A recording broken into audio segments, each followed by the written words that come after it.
అసలు 10 రోజులు నిద్ర లేకపోతే నీ బాడీకి ఏం జరుగుతుందో తెలుసా? మొదటి రోజంతా మబ్బులుగా ఉంటుంది. నీ బ్రెయిన్ స్లో అయిపోయి నువ్వేం చేస్తున్నావో కూడా నీకే అర్థం కాదు. మూడో రోజు ఇక్కడే అసలు భయం మొదలవుతుంది. నీ బ్రెయిన్ నిన్ను ఫోర్స్గా మైక్రో స్లీప్స్లోకి నెట్టేస్తుంది. అంటే నువ్వు కళ్ళు తెరిచి ఉన్నా లేని దయ్యాలు, రాక్షసులు నీ కళ్ల ముందే కనిపిస్తాయి. ఐదో రోజు నీ బాడీ మొత్తం వీక్ అయిపోతుంది. గుండె కొట్టుకునే స్పీడ్ పెరిగి టెన్షన్ పీక్స్కి వెళ్తుంది. కండరాల్లో వింత వింత తిమ్మిర్లు వచ్చి బాడీ మొత్తం పెయిన్తో అరుస్తుంది. ఎనిమిదో రోజు ఇక్కడే పెద్ద ట్విస్ట్. నీ బ్రెయిన్ తనని తానే తినేయడం స్టార్ట్ చేస్తుంది. నీ మెమరీ మొత్తం డిలీట్ అయిపోయి నువ్వు ఎక్కడున్నావో కూడా నీకు గుర్తుండదు. 10వ రోజు ఇకంతే, ఇమ్యూన్ సిస్టమ్ మొత్తం డెడ్.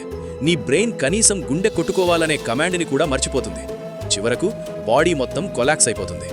అప్పుడైనా తెలుసుకోమావా, నిద్రపోకుండా రీల్స్ చూడటం అంటే నిన్ను నువ్వే సమాధి చేసుకోవడమే. ఇక్కడ రాత్రంతా మేల్కొని ఫోన్లో చాటింగ్ చేస్తావు. మరి 10 రోజుల తర్వాత నీ బ్రెయిన్ నిన్ను మర్చిపోతే ఏం చేస్తావు మావా? గాల్లో కలిసిపోతావా?